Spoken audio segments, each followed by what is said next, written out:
हाँ जी, जय हिंद। मैं सुमित अपने YouTube चैनल जीएस तांडव में आपका स्वागत करता हूँ। मेरी नई वीडियो पानीपत पे है। अब पानीपत के बारे में तो सब जानते ही होंगे।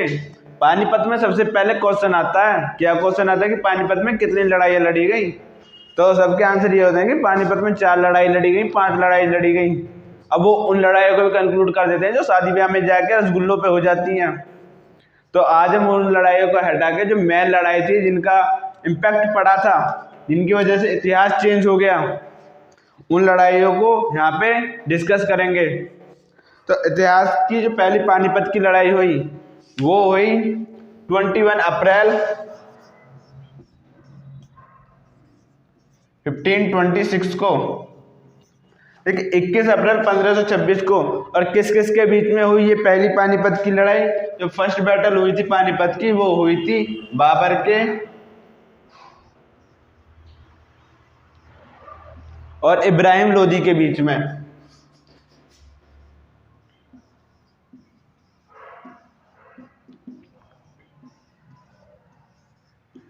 देखिए, थोड़ा थोड़ा बाबर और इब्राहिम लोदी के बारे में डिस्कस करते हैं। बाबर जो था फरगाना का राजा था, और ये जो राजा बना था, जो किंग बना था, वो अपनी 11 ईयर्स की एज में बन गया था। और ये फरगाना का राजा था और काबुल को भी जीतता था। इसको काबुल भी पसंद था, फरगाना भी था। पर वहाँ पे आक्रमणों के कारण ये दोनों ही राज्यों को इसे छिन गए और ये हार गया। तो इसने इंडिया में इन्वेजन किया। तो इसने सबसे पहले बाजौर का किला जीता, और उसी बाजौर के किले में ही इसने क्या कहते हैं, तोप का इस्तेमाल किया था। और इब्राहिम लोदी जो दिल्ली सल्तनत का लास्ट वंश था, लोदी वंश, उसका सबसे आखिरी शासक था।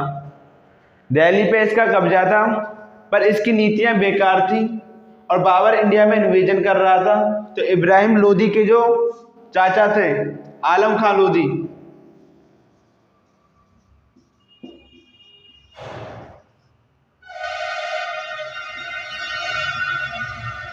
और उस टाइम पे जो पंजाब था उसके जो सरदार थे दौलत खान,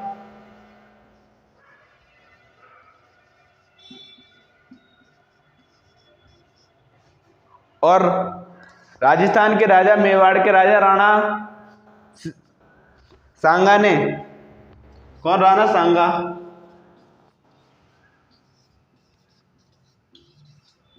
बाबर को इनवाइट किया कि आप आइए और इब्राहिम लोदी को खत्म करिए। क्योंकि बाबर की जो युद्ध नीति थी वो अलग थी। ये अपने युद्धों में तोपों का इस्तेमाल ज्यादा करते थे। पर बाबर ने कहा कि मेरी जो सेना है उसके लिए रसद पानी का इंतजाम और यहाँ के वातावरण को बताने के लिए मुझे सहायता चाहिए। तब इन्होंने इनकी सहायता की थी। देखिए, युद्ध के अंदर कुछ पद्धति थी, उनको और डिस्कस करते हैं। देखिए, बाबर की सेना कम थी पर इब्राहिम लोदी की सेना ज्यादा थी। पर बाबर जो जहां से बिलोंग करता था वो था उज्बेकिस्तान, और उज्बेकिस्तान में जो फौज को सजाने की जो तकनीक होती थी, जो वहां की विधि होती थी, उज्बेक में उसको कहते थे तुगलमा नीति, तुगलमा पद्धति।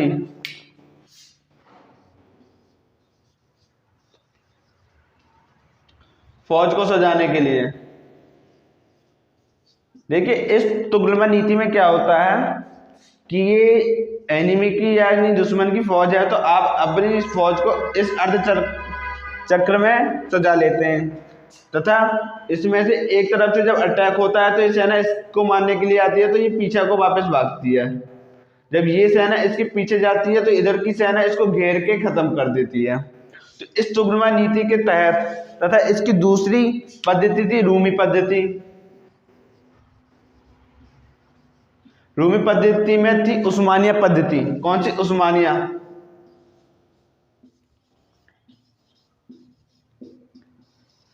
इस उस्मानिया पद्धति में क्या था, जब फौज को सजाया जाता था तो जहां तक फौज है यहाँ बीच में तोपें, यहाँ फौज है यहाँ बीच में तोपें, ये फौज, यहाँ तोपे बीच में। इसी पद्धति को उस्मानिया पद्धति कहते थे। ये कैनन यानी तोप को सजाने के लिए थी। ठीक है, तो बाबर की इसी नीतियों के कारण वो पानीपत का प्रथम युद्ध जीत गया, और जीतने के बाद उसे दिल्ली में काफ़ी सारा सोना चांदी यानी जो जवाहरात वगैरह थे, जो खजाना था वो मिला।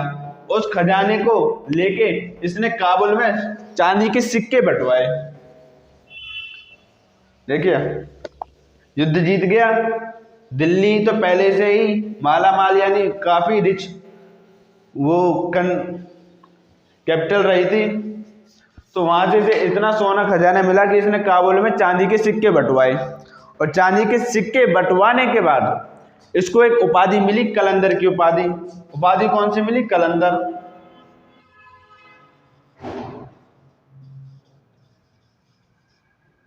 ठीक है, तो 21 अप्रैल 1526 को युद्ध किसके बीच में लड़ा गया? बाबर और इब्राहिम लोदी।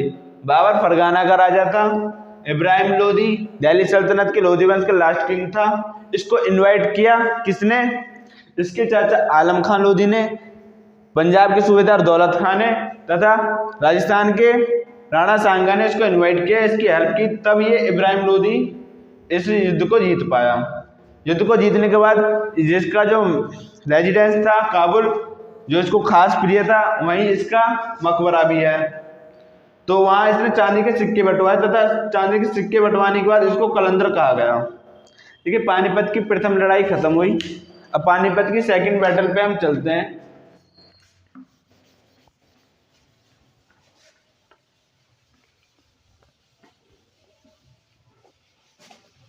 ठीक है, पानीपत की जो सेकंड बैटल हुई वो 30 साल बाद ही हो गई। उसकी डेट थी 5 नवंबर 1536 यानी 1536।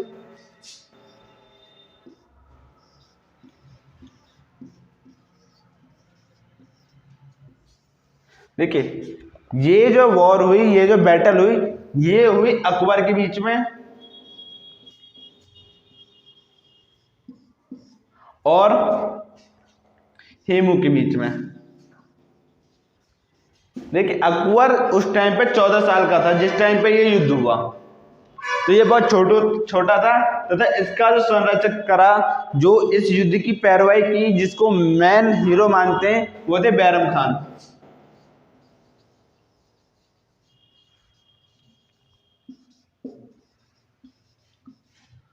है ना। और ये हेमू का पूरा नाम था हेमचंद्र विक्रमादित्य। नोट करें, हेमचंद्र विक्रमादित्य हेमू का पूरा नाम था। और ये हिंदू सूबेदार था किसका? आदिल शाह का, जो अफगान वंश था, जो शेरशाह सूरी ने स्टार्ट किया था दिल्ली में, या उसका होता। तो इसके पास 30,000 की सेना थी, 3000 की सेना विद 500 एलिफेंट्स। यहाँ अकबर की सेना में मात्र 10,000 सैनिक और 200 हाथी थे। पर इनकी स्ट्रेटजी थी कि इन्होंने 5 तीरंदाजों को इस तरह फिक्स किया कि हेमू को टारगेट करें। अकबर की सेना के जितने भी सेनापति थे, ये सब पल्सर, मतलब समझ रहे हो, घोड़ों पे ज़्यादा रहते थे, और इधर के BMW पे, हाथी पे, तो निशाना लगाना आसान हो गया। इधर के पल्सर पे भाग रहे हैं घोड़ों पे, कुछ पता ही नहीं। इधर हेमू चल रहा है उस पे, हाथी पे, निशाना आसान लगता है। तो इन 5 तीरंदाजों में से एक तीरंदाज ने उसकी आंख बेध दी। बेधने के बाद वो हार गया, मूर्छित हो गया, उसको पकड़ लिया। तो बैरम खान ने उसका चैप्टर क्लोज कर दिया, उसका चैप्टर क्लोज। और इस युद्ध का परिणाम ये हुआ कि मुगल एंड अफगान के जो बीच में कॉन्फ्लिक्ट था, वो सदा सदा के लिए समाप्त हो गया। ठीक है, पानीपत की दूसरी लड़ाई भी आई थिंक आपको समझ में आ गई। पानीपत की दूसरी लड़ाई 5 नवंबर 1536 को हुई। किसके बीच में हुई? अकबर के बीच में और हेमू के बीच में। अकबर मुगल वंश का तीसरा शासक था, उसकी उम्र 14 थी। तो उसका जो संरक्षक, जो मेन काम करा, वो बैरम खान ने करा। इधर हेमू जो था वो हेमचंद्र विक्रमादित्य, जिसका पूरा नाम, और ये हिंदू मनसबदार था किसका? आदिल शाह का, जो अफगान वंश था, उसकी तरफ से लड़ने आया। इनके पास 10,000 सेना, 200 हाथी छोटे मोटे। इनके पास 30,000 की सेना, 500 हाथी और ज़्यादा। ये सब BMW वाले, ये पल्सर वाले, ये क्या कहते हैं स्प्लेंडर वाले, बस इनके पास क्या कहते हैं स्नाइपर थे, बस लगा दिए आंख पे टारगेट, पूरा युद्ध खत्म। ठीक है, ये पानीपत की दूसरी लड़ाई भी आपको समझ में आ गई होगी। अब चलते हैं पानीपत की तीसरी लड़ाई में।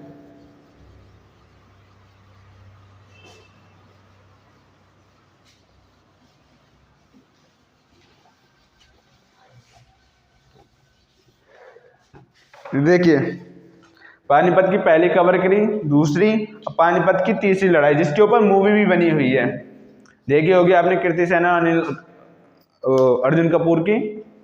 ये पानीपत की जो तीसरी लड़ाई थी वो हुई थी 14 जनवरी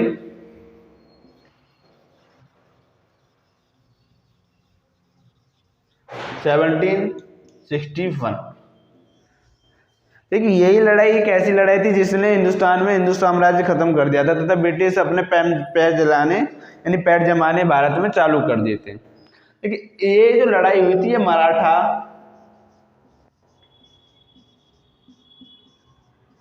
और आदिल शाह जो अफगान का राजा था, आदिल शाह,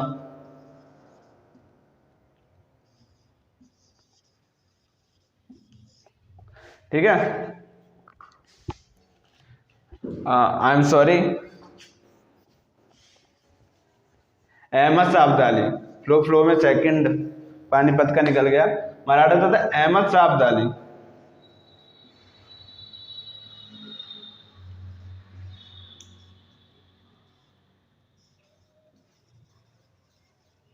देखिए मराठा में पेशवा थे उस टाइम बालाजी बाजीराव, ये बाजीराव प्रथम के बेटे थे।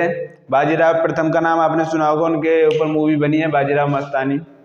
बालाजी बाजीराव उस टाइम पेशवा थे तथा जब ये युद्ध हुआ तो उस टाइम मराठों का जो निरीक्षण कर रहे थे वो थे सदाशिव राव,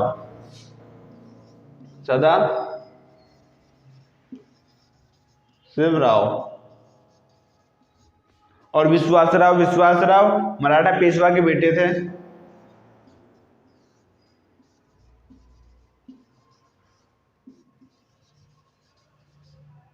और शमशेर बहादुर जो कि बाजीराव और मस्तानी के बेटे थे। देखिए मराठाओं के पास उस टाइम की बेहतरीन तोपें थी, जिस टाइम पानीपत का युद्ध हुआ बेहतरीन तोप थी और बेहतरीन तीरंदाज थे, और इनका मेन उद्देश्य था कि दूर से तोपों से और किससे, तीर से निशाना मारना।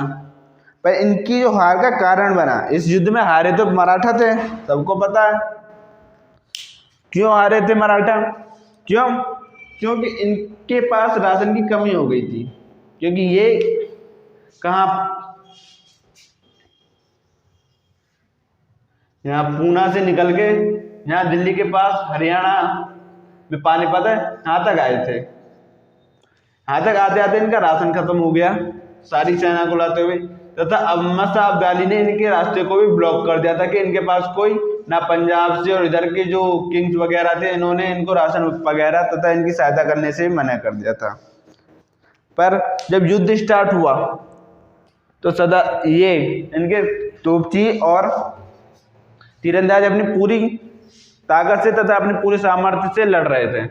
एक टाइम ये लगा कि युद्ध सिर्फ मराठा जीतने ही वाले हैं, पर मराठाओं की एक गलती की वजह से पूरा युद्ध अहमद शाह अब्दाली के पक्ष में चला गया। गलती ये थी कि ये जोश जोश में अपनी तलवारों के साथ लड़ने चले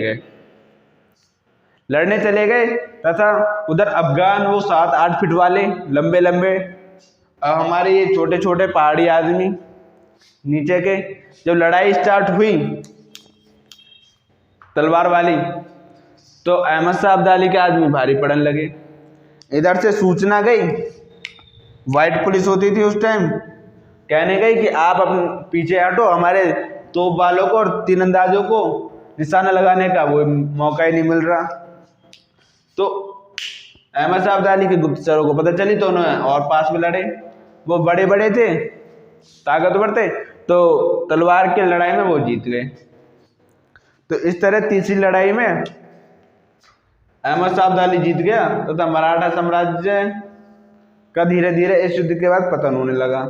इस युद्ध के 6 महीने बाद बालाजी बाजीराव जो पेशवा थे उस टाइम पे, उनके हार्ट अटैक होने से मौत हो गई। सदाशिव राय इस युद्ध में मारे गए, विश्वास राव भी इस युद्ध में मारे गए। तो देखिए तीनों पानीपत की लड़ाई हमने आज कवर करी। और अगर ये वीडियो अच्छी लगी और ये तीनों इन्फॉर्मेशन भी अच्छी लगी हो तो वीडियो को लाइक, कमेंट एंड सब्सक्राइब जरूर कर दें। धन्यवाद।